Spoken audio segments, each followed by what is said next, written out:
So the Ori Collection consists of two of my favorite platformers of all time, but is it worth a revisit in 2025? So today I'm gonna be sharing my thoughts on both games, Ori and the Blind Forest, as well as Ori and the Will of the Wisps. And hopefully it'll give you a better idea whether or not the Ori Collection is dope or nope. So without further ado, let's check it out. So as far as Ori and the Blind Forest goes, I set my Steam Deck capped out at a 45 frames per second on my Steam Deck OLED with default settings, and Ori and the Blind Forest, it has been running really smooth. There are no latency, it is all fluid gameplay, and no matter whether it is jumping around, going up ledges, attacking enemies, I had no issues whatsoever with playing the game. The game just quickly starts up, I load the game, and I start playing. It just really straightforward. There's no major issues whatsoever, and the battery life, when I lock it at 45 frames per second, it is also phenomenally good. I mean, I get to play Ori and the Blind Forest for about 4 hours before I have to recharge my Steam Deck OLED, so it is a really solid game in which I would highly recommend if you are traveling and you don't have access to, the outlet and whatnot. This game will be something that can keep you busy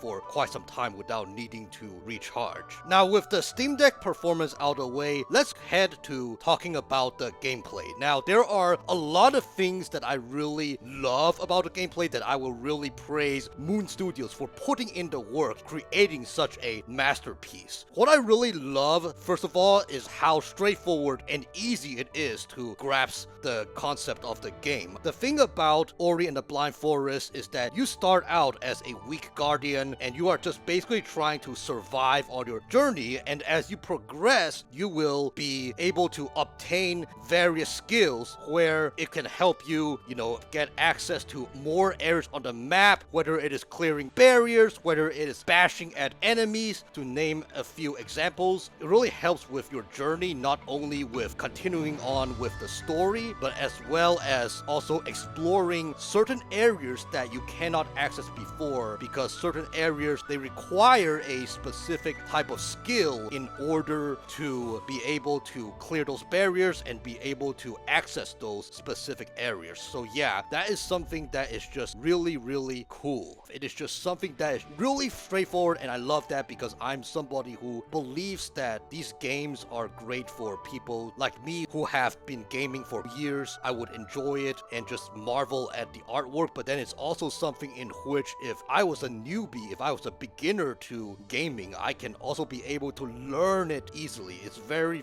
straightforward. As well as what I really love about Ori and the Blind Forest is that there are a diverse of different enemies as well as different terrains. There are ferocious birds that just sweep down at you to try to kill you in the woods, as well as there are also these different fish that come at you. Sure, they will try to attack you, but they're not as fast, in my opinion, as those birds, and that is something that's just really cool. There's a diversity of different types of enemies that you get to encounter, as well as the terrains. The terrains is also really cool. There is the forest landscape, there's also a snowy landscape, and there is also this lava landscape. It's just really cool to have all these variety of different terrains in Ori and the Blind Forest. It's just really remarkable. Now, on top of all that I said, I also really love the soundtrack of Ori and the Blind Forest. It really just brings the look and feel of the game that is already really beautiful and a work of art already, and just wrapping that all together to where it just makes it even more awesome. So right now, I'm just gonna be playing my favorite song in Ori and the Blind Forest, and that is none other than Restoring the Light, Facing the Dark.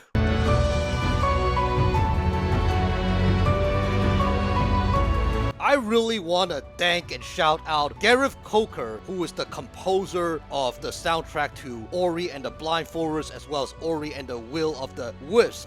for making such a great masterpiece of all these different cool soundtrack that brings about the vibe of the game and just so relaxing, so thrilling, and whatnot. And just as a side note, Gareth Coker, he also composed for, Halo Infinite as well as Ark Survivor Evolved, just as a few examples of other games that are not the Ori franchise. So yeah, really thankful for Gareth Coker for such an awesome masterpiece of music.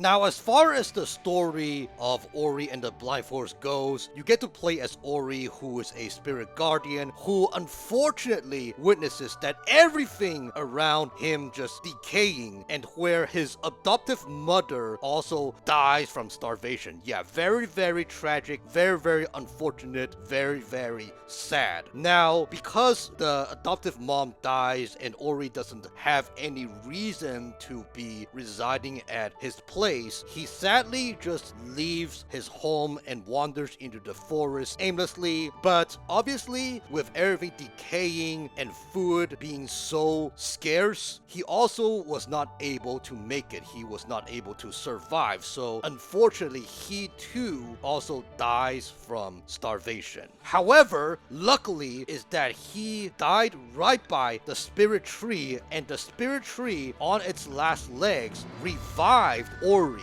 and he becomes alive again. So you, as Ori, now am tasked to basically restore the forest of Nibble, which is the forest that is in decay, by restoring the 3 elements of light. I'm not going to give you any spoilers on what the 3 elements are. That's something that you will have to play in order to find out. But anyways, what I really love about the story of Ori and the Blind Forest is that as you get to accompany Ori on this very important mission, you will be able to witness Ori being kind to a few different characters along the way and befriending them, and where those creatures originally they were hostile towards Ori becomes loving to Ori. It is something that really teaches me that kindness goes a long way, that kindness always has a way to come back to you in any shape or form. That is something that is just really touching in my opinion. It is just something in which that just really motivates me to be kind to everyone, to be loving to everyone, no matter how they treat me. It is something that is just really phenomenal. Now, before I move on to Ori and the Will of the Wisps, I want to talk about the aspects in which I am a bit disappointed with in Ori and the Blind Forest. The first thing I want to address is that there is no autosave feature. Now, the thing about me, I am somebody who really likes to have the feature of autosave, because as for me, even though I love platformers a lot, but I'm also somebody who is not the best in platforming games. I mean, I can still be good enough to beat those platformer games, but at the same time, I could be struggling at certain parts where it is just really annoying and really frustrating. And the thing about Ori and the Blind Forest is that the autosave feature is not there. You have to manually save, but on top of the manually save requirement is that you cannot manually save at any time. The thing about when you manually save, it consumes energy cells, which is, as you can look at the screen, is that it is the left circular icons on the screen, and when you consume those different energy cells, it may come to a point where there is no energy cells available, and you will have to somehow hope and pray to find a place where you can,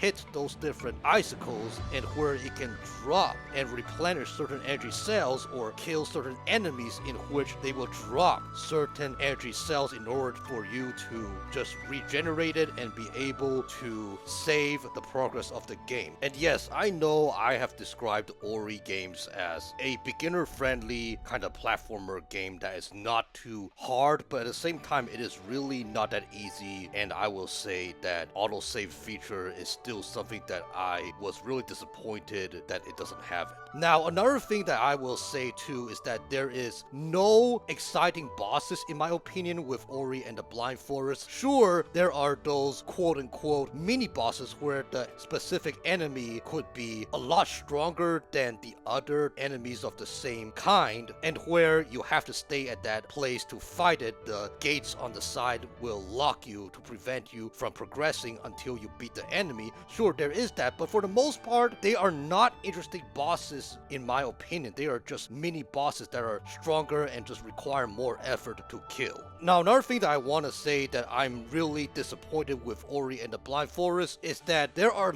a lack of things to do in the world. Sure, there are places in which you can go back to because obviously the first time you visit that spot, you don't have the skills in order to overcome those obstacles, in order to access those certain areas. That's given, but at the same time, that is the only reason in order to revisit certain parts of the map that you have already visited before. That is the only reason, because there are no side quests, there are no other side activities that bring value for you to go back to certain parts of the map, obviously aside from just making up at the specific spots that you cannot access and where you have now the skills in order to access certain parts. That's the only reason. So yeah, these are my points on the parts in which I'm a bit disappointed with Ori and the Blind Forest, but overall it is still a very great game in my opinion. It is still a beautiful work of art and a masterpiece. Alright, let's move on to Ori and the Will of the Wisps.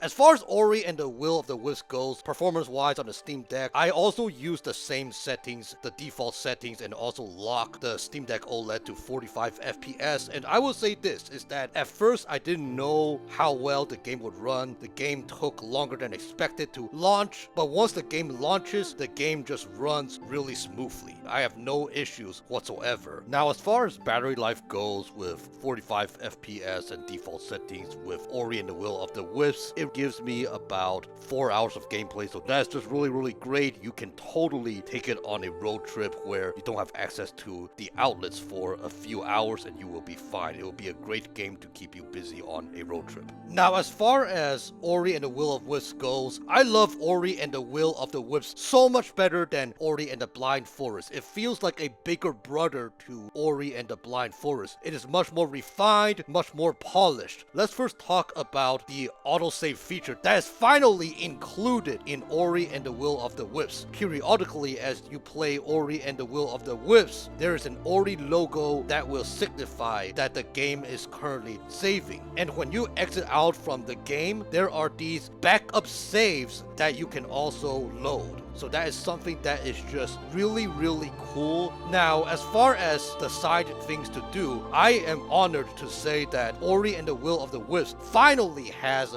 side quests. As you go about the game, you will meet various NPCs, which are residences of the forest, and where they will ask you for help, and where when you help them, you will be rewarded for specific items. It is something that's just really cool to be able to have side quests now, to have side things to do. As well as what I really love as well is how there is much more brain work that goes about when playing Ori and the Will of the Wisps. There's more strategic planning. As far as the skills that you acquire throughout the journey, you are only allowed to equip a maximum of 3 skills. Now, as far as the ability tree that was in Ori and the Blind Forest, it is now replaced with basically what they call our shards, which enhance your skills. And where for those shards, when you start out, you can also only equip 3 shards at once, though as you go about in the game, you will also be able to complete those different combat shrines, which will grant you more slots to be able to equip more enhancement abilities. So yeah, that is something that is really cool. It brings about the spice, it brings about the taste in which you have to really strategize and plan in different scenarios, equip and unequip different skills as well as different shards. It is just something that is just really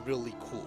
Now, another thing that I really love about Ori and the Will of the Wisps is that the energy cells are now something that is much more useful in my opinion. It is now used for, certain attacks, certain heavy attacks, and certain abilities where they will use up certain energy cells, in which that if you run out of those energy cells, guess what? You are not able to perform those attacks or able to utilize certain abilities. Now, as far as the extra side things to do, I also love the inclusion of combat shrines where you get to fight waves of enemies, in which when clearing them, you will be awarded an additional, shard where you can equip more abilities to enhance your skills that you obtained. And the Spirit Light I also find is really cool, is where you can meet those different NPC vendors and where you can use whatever Spirit Light amount that you have, which works as, currency. You can use that to buy goods from the different vendors. That is something that is just really cool. It just brings about so much more spice, as well as, thank God, there are also interesting bosses in Will of the Wisps that I can actually fight and really engage with. That is just something that is really cool, as well as I also love how there are spirit trials where you get to race with another spirit, and where if you get to the finish line before the other spirit or beat your current high score record, you will be awarded with a certain amount of Spirit Light where you can use in order to buy different resources in the game. So yeah, it is something that is just really cool, and where there's also a map with also various terrains in Ori and the Will of the Wisps as well. It is also a big diverse game with a lot of these kind of things, a lot of different cool enemies that are really interesting that are not in Ori and the Blind Forest. There's also that variety as well, and the map is said to be triple the size of Ori and the Blind Forest, so that is something that is just really cool. Now, as far as the soundtrack in Ori and the Will of the Wisps goes, it is also really remarkable. Gareth Coker nailed it again. So here, I'll be playing my favorite song, Luma Pulse, from Ori and the Will of the Wisps.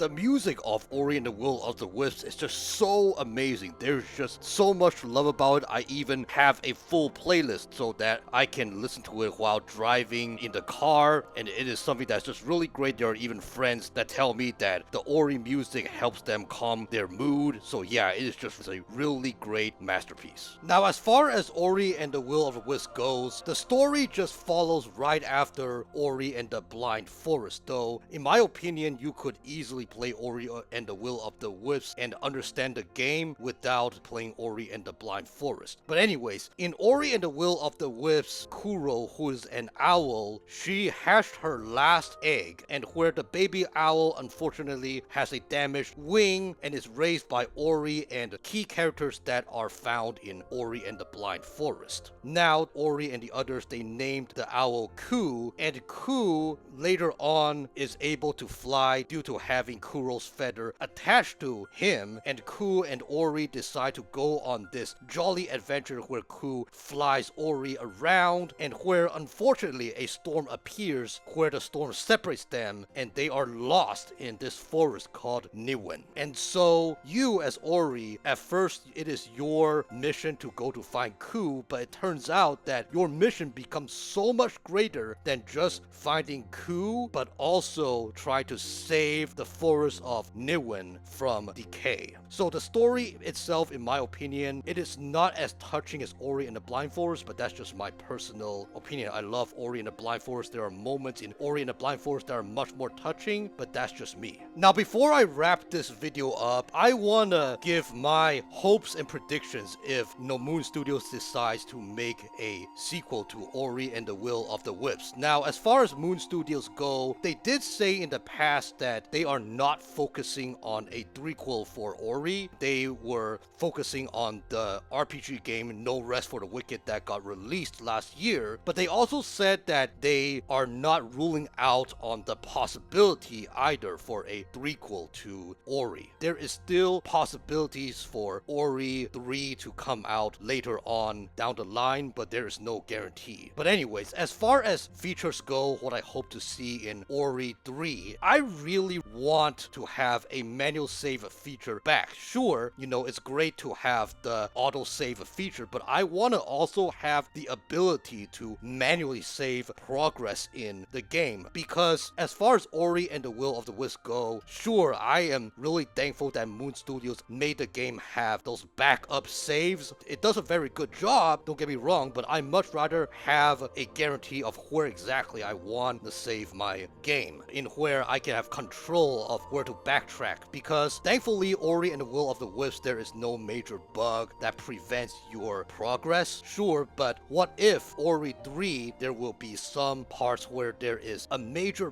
bug where you will have to reload a certain save to hope and pray that you can just clear that obstacle, and that is a one-time deal where the game is in a bad mood. That is something that I hope, is to have the ability to manually save on top of the feature of autosave. And I also really hope that Moon Studios, to keep up with all the gameplay elements, all the gameplay things like the side quests, side activities, spirit trials, combat shrines, want to have all that inside Ori 3. And as far as the characters go, because Ori and the Blind Forest, Ori and the Will of Wisps, there are multiple characters. And what I really hope Moon Studios do with Ori 3 is to have not just the scenes of the different characters as they try to come out to try to rescue the protagonist, but also what I really hope is that I will be able to play as those characters on those scenes, to kind of just switch back and forth, to have multiple main characters where I can also see what's going on with the other characters, but also at the same time play as them, also experience their journey as they go. Don't ditch the protagonist, but also don't ditch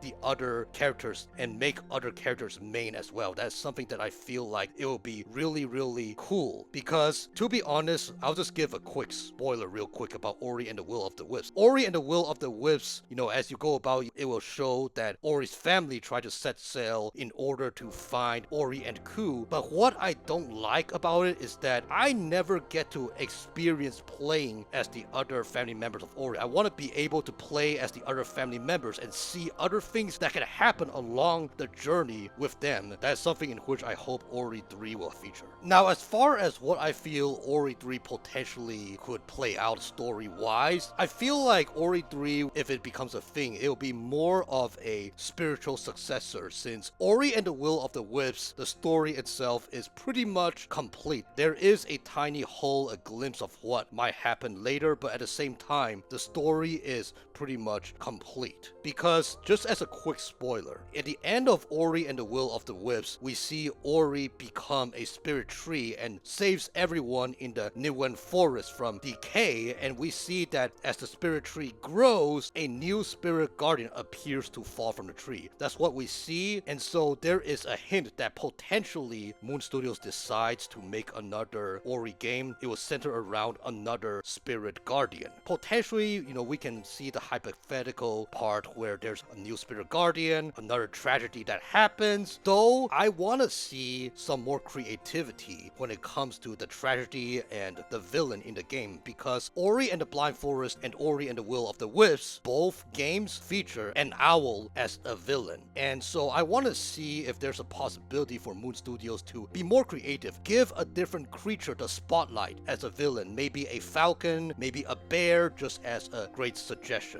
But anyways, these are just my thoughts on predictions and hopes for Ori 3. What are your thoughts about Ori 3? What do you want to see in Ori 3? We'll love to discuss in the comments section below. So to wrap it up, I'll give Ori and the Blind Forest a rating of 8 out of 10 due to the amazing touching story, the beautiful atmosphere, the spectacular soundtrack, but unfortunately with the lack of side activities, I will only give it an 8 out of 10, aka a B-. Now, as far as Ori and the Will of the Wisps goes, with all the side activities, the side quests, a lot of things to do with a bigger map and also a beautiful soundtrack and whatnot, I will give Ori and the Will of the Wisps a 9 out of 10. So overall, Ori Collection will be just a mid-ground, 8.5 out of 10. That's just my personal opinion. But yeah, guys, let me know in the comment section below, have you played the Ori games? Do you love it? Do you think it's a beautiful work of art? Is this something in which you want to try? And as always, if you love love gaming lists, gaming reviews, gaming discussions, and everything related to the Steam Deck, please feel free to like, comment, and subscribe so you not miss another video. I try to post Mondays and Fridays at 6 p.m. Pacific time, so stay tuned. Once again, my name is Joey from Nomadic Gaming Guild, and game on!